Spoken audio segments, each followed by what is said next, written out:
অনেকে হাসাহাসি করে আমাকে নিয়ে অনেক ঠান্ডা করে। আমার যে এত কষ্ট,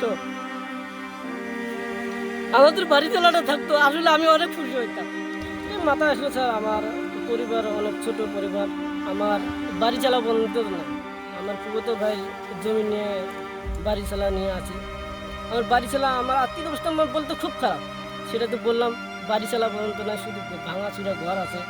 এই ঘর যদি ভেঙে যায়, আমি তো একটা ঘর দেবো, সেটা আসলে স্যার আমার অসম্ভব। এটা এটা আল্লাহ পাকের ইচ্ছায় আমি অনেক টেনশনে থাকি। এই জন্য এগুলা যন্ত্রপাতি আমি কিনছি কিনা, মনে কষ্ট, মনে আবেগ থেকে কষ্টগুলো আনন্দ দেওয়ার জন্য চোখ দুজন পানি না ধরে আড়ালে, আসলে আড়ালে আমার পানি পর্যন্ত ধরে।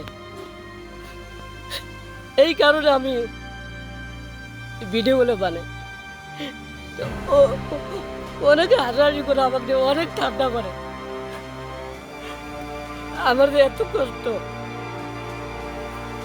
আমাদের বাড়ি চালাটা থাকতো আসলে আমি অনেক খুশি হইতাম। আমি এখন নতুন সরকার, বাংলাদেশের সকল এমপিকে আমি আবেদন করে বলছি, বাংলাদেশের যত চর অঞ্চল আছে, অসহায় লোক আছে, সবাইকে দেখতে হবে। আমি চাই না আপনারা আমাকে দেখেন। মানুষ খুশি থাকলে আমিও খুশি থাকবো, এটাই আমার আদর, এটাই আমার কথা। আসলে আমি মানুষের ভিতরে আনন্দ থাকি মাঝে মাঝে। এটা আমাদের চর অঞ্চলের